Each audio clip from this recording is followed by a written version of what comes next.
Canada की नई changes को लेकर आईआरसीसी की तरफ से एक बड़ी अपडेट आई है। फरवरी 5 2024 को आईआरसीसी ने अपनी ऑफिशियल वेबसाइट canada.ca पे इन जो नई चेंजेस है इसकी क्लैरिटी दी है, चाहे वो कैपिंग को लेकर है, वो प्रोविंशियल अटेस्टेशन लेटर को लेकर है, पीजीडब्ल्यूपी जो 1 साल के बाद 3 साल वाला पीजीडब्ल्यू वाला इशू चल रहा है, चाहे वो स्पाउस ओपन वर्क परमिट को लेकर है। तो कहीं ना कहीं पे उन्होंने इन रूल्स पे, इन चेंजेस पे क्लैरिटी दी है। अब कहीं ना कहीं पे हमें क्लियर हो गया है कि कनाडा के 2024 के न्यू रूल्स क्या हैं। तो इन रूल्स को देखने के लिए, इनको जानने के लिए कोई वीडियो को एंड तक देखिएगा। उससे पहले हमारा यूट्यूब चैनल जरूर सब्सक्राइब कर लीजिएगा क्योंकि इस पे आपको ऐसी ही अपडेटेड एंड इन्फॉर्मेटिव वीडियोस देखने को मिलती है। वीडियो को शुरू करने से पहले आपको एक बड़ी दिलचस्प बात बताना चाहूंगा कि कभी भी जो आईआरसीसी है वो अपने किसी भी चीज को शुरुआत करती है तो वो ये लिखती है, international student make important contribution to Canada's campuses communities and economy. यानी कि वो ये मानते हैं कि इंटरनेशनल स्टूडेंट जो है वो कनाडा की ओवरऑल सक्सेस में, चाहे वो कल्चरल सक्सेस होगी चाहे इकोनॉमिकल सक्सेस होगी, उसमें एक बड़ा रोल प्ले करते हैं। ये इंटरेस्टिंग फैक्ट है। अब बात करते हैं उन क्लैरिटीज की जो उन्होंने दी है। सबसे पहले कैपिंग की बात करते हैं, ये इंपॉर्टेंट है। तो एक डेट और एक टाइमिंग दिया गया है, नोट कर लीजिए डेट क्या है और टाइम क्या है। डेट है 22 जैन 2024, जिस दिन को ये अनाउंस की गई है ये जो चेंजेस हैं उस, और टाइमिंग है 8:30 AM ET ईस्टर्न टाइम के हिसाब से। लेकिन अगर हम इंडियन टीम के टाइम के हिसाब से ले रहे हैं तो 7 PM IST Indian standard time. तो ये टाइम जो है, ये डेट जो है, अगर इससे पहले आपकी फाइल लगी है, इससे पहले आपका रिजल्ट आया है, जब कुछ भी है, एम्बेसी में आपकी फाइल पड़ी है, रिजल्ट आया है, व्हाटएवर जो है, तो आप पे ये चेंजेस लागू नहीं होंगी। ये डेट नोट कर लीजिए, ये टाइम नोट कर लीजिए। अगर ये डेट है, ये टाइम है, उससे पहले आपकी फाइल लगी हुई है तो बेफिक्र हो जाइए, ये चेंजेस आप भूल जाइए, ये आपकी फाइल पे लागू नहीं होने वाली है। कैपिंग को लेकर एक बड़ी अनाउंसमेंट और की गई है कि 6,06,250 एप्लीकेशंस ही एक्सेप्ट होगी 1 साल में। इतने ही स्टूडेंट जो हैं वो एप्लीकेशंस लगा सकते हैं। इससे ज़्यादा अगर नंबर बढ़ेगा तो उनकी फाइल रिटर्न की जाएगी।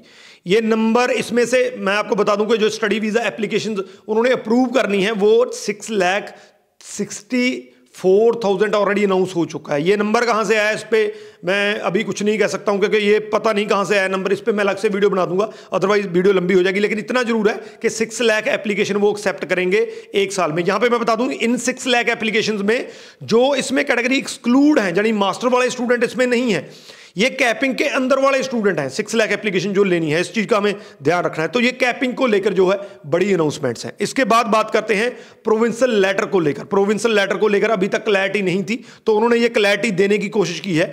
उन्होंने कहा है कि प्रोविंशियल लेटर का मतलब ये है कि कोई भी प्रोविंस अपनी तरफ से एक लेटर इशू करेगा, जो भी स्टूडेंट वहां पे एडमिशन लेगा तो उस लेटर में उस स्टूडेंट का फुल नेम मेंशन होगा, उसकी डेट ऑफ बर्थ मेंशन होगी, उसका एड्रेस मेंशन होगा और साथ में ये मेंशन होगा कि इस स्टूडेंट के लिए हमारे पास जो कोटा आपने दिया है उसमें हमने एक सीट इसको एलोकेट कर दी है। तो ये जो प्रोविंशियल लेटर है ये आपकी एप्लीकेशन के साथ लगेगा और इस प्रोविंशियल लेटर के बेसिस पे ही आपकी एप्लीकेशन को एक्सेप्ट किया जाएगा। अगर आपके पास जो वो प्रोविंशियल लेटर नहीं है, जहां आपकी फाइल के साथ वो अटैच नहीं है, तो आपकी एप्लीकेशन को एक्सेप्ट नहीं किया जाएगा, उसको वापस भेज दिया जाएगा, आपकी फीस को रिटर्न कर दिया जाएगा।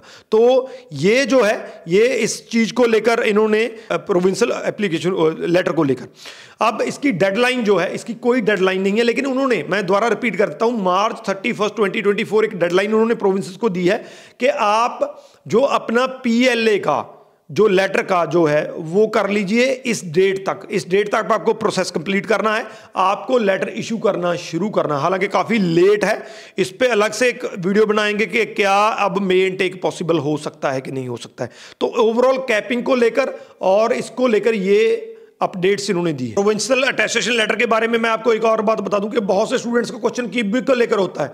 तो क्यूबिक का इन्होंने कहा है कि गवर्नमेंट ऑफ कनाडा जो है वो क्यूबिक की गवर्नमेंट के साथ इसमें लिखा हुआ है कि वर्क कर रही है कि कैसे CAQ को ही प्रोविंशियल अटेस्टेशन लेटर का रूप दिया सके। जी हाँ, अभी तक वर्क हो रहा है, कोई भी डिसीजन नहीं है। बहुत से स्टूडेंट ये कहते रहते हैं कि क्या हमें अलग अलग लेने पड़ेंगे दोनों? जी नहीं, अभी तक कोई क्लैरिटी नहीं है, कोई भी इस पे अभी तक स्टेटमेंट नहीं दिया गया है। तो आने वाले दिनों में हम देख सकते हैं कि CAQ को ही वो PAL का रूप दे देंगे, लेकिन इस पे अभी भी कोई क्लैरिटी नहीं है, वर्किंग इस पे जारी है। दूसरी जो है वो एक गुड न्यूज है पोस्ट स्टडी वर्क को लेकर।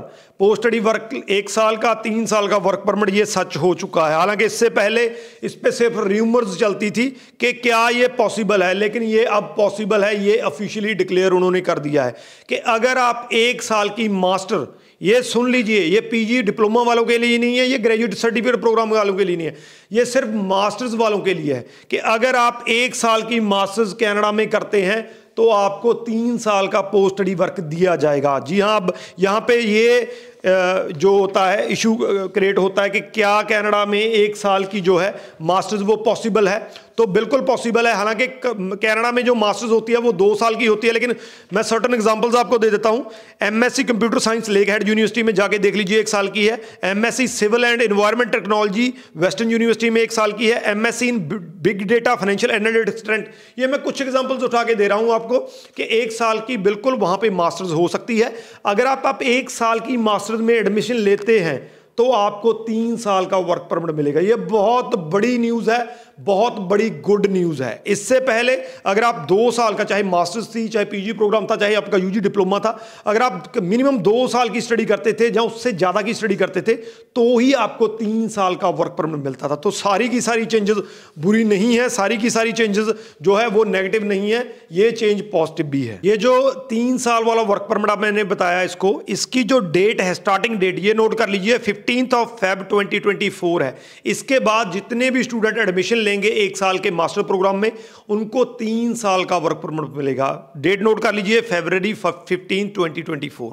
इसके बाद एक और गुड न्यूज है, ये स्पाउस ओपन वर्क परमिट को है। मैं अब तक अपनी वीडियोस में ये कहता रहा हूं कि अगर आप स्पाउस ओपन वर्क परमिट अपना लगाना चाहते हैं तो जितना जल्दी है वो लगा सकते हैं, और ये कहीं ना कहीं पे सच होता दिख रहा है, क्योंकि जो न्यू क्लैरिटी उन्होंने दी है अभी, जो मैंने आपके साथ कर रहा हूं शेयर, तो उसमें इन्होंने कहा है, ये मैं पढ़ के बता देता हूं। In coming weeks eligibility for open work permit for spouses and common in law partner of international students will be updated.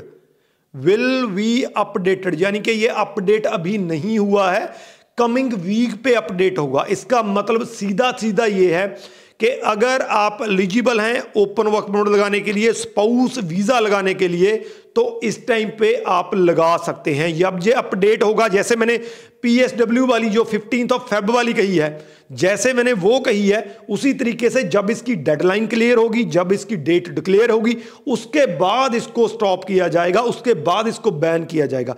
तब तक अगर आप एलिजिबल हैं तो स्पाउस ओपन वर्क परमिट लगा सकते हैं। तो ये वो चीजें हैं जो इन्होंने क्लियर की है। लास्ट में जो PGWP वाला है, जो PPP वाला है, उन्होंने सेम कहा है, उसमें कोई ज़्यादा चेंज नहीं है। उसमें सेम कहा है कि जो PPP वाले कॉलेज हैं वो हमेशा से मैस्करेड करते रहे हैं, उनका लो स्टैंडर्ड है, इसी वजह से हम उनका वर्क परमिट वापस ले रहे हैं। जो स्टूडेंट ऑलरेडी कंटिन्यू वहाँ पे एनरोल हो चुके हैं या वहाँ पे पढ़ रहे हैं, उन पे ये लागू नहीं होगा। जो नए स्टूडेंट आने वाले टाइम में एडमिशन लेंगे उन पे हम ये लागू करेंगे, उनको पोस्ट स्टडी वर्क नहीं मिलेगा। जो PPP वाले पब्लिक पार्टनरशिप जो है वो इंस्टीट्यूट में एडमिशन लेंगे। तो ओवरऑल ये चेंजेस हैं, ये क्लैरिटी दी गई है। मेरे ख्याल से आपको सारी की सारी चीज़ों पे क्लैरिटी प्रॉपर मिल गई होगी। अगर इस वीडियो के रिगार्डिंग क्वेश्चन है कोई तो नीचे लिख दीजिए, शेयर जरूर कर दीजिए, क्योंकि ये क्लैरिटी स्टूडेंट्स तक बहुत जाना जरूरी है। और मैं यहाँ पे आपको एक बात बता दूँ, लास्ट में कहना चाहूँगा, मैं ये नहीं कहूँगा कि हमारे अलावा किसी को कुछ आता नहीं है, पर मैं ये कहूँगा कि जो मैं ज़्यादातर YouTube पे दूसरी वीडियोस देखता नहीं हूँ, लेकिन फिर भी कुछ दिनों से जब मैंने फेक न्यूज़ की वीडियो आपसे साथ बनाई थी तो मैंने कुछ एक्सप्लोर करना शुरू किया। तो मोस्टली जो बंदे वहाँ पे बैठ के अपनी वीडियोस में इन चीज़ों को इंटरप्रेट करते हैं, तो कई बार वो इंटरप्रेट गलत कर देते हैं, उसका मैसेज गलत चला जाता है। तो मैं आपसे एक ही बात कहूँगा, इसका मैंने डिस्क्रिप्शन में लिंक दिया है, जो मैंने वीडियो बनाई है डिस्क्रिप्शन में लिंक दिया है। तो अगर आप इन चीज़ों को वेरीफाई करना चाहते हैं तो आप उस पर जाके खुद चेक कर सकते हैं। तो कभी भी आप वीडियो जब देखते हैं यूट्यूब की, तो आपको ये देखना चाहिए कि सामने वाले बंदे का एक्सपीरियंस कितना है, कितना बढ़िया वो इंटरप्रेट कर रहा है, क्योंकि किसी भी लाइन को पॉजिटिव, नेगेटिव, गलत और किसी तरीके से भी इंटरप्रेट किया जा सकता है। तो मेरी ट्राई ये रहती है कि मैं इंटरप्रेट सही करूं। तो वीडियो को शेयर जरूर कर दीजिए। बाकी कोई क्वेश्चन है तो लिख दीजिए। राजवीर चहल, थैंक यू सो मच।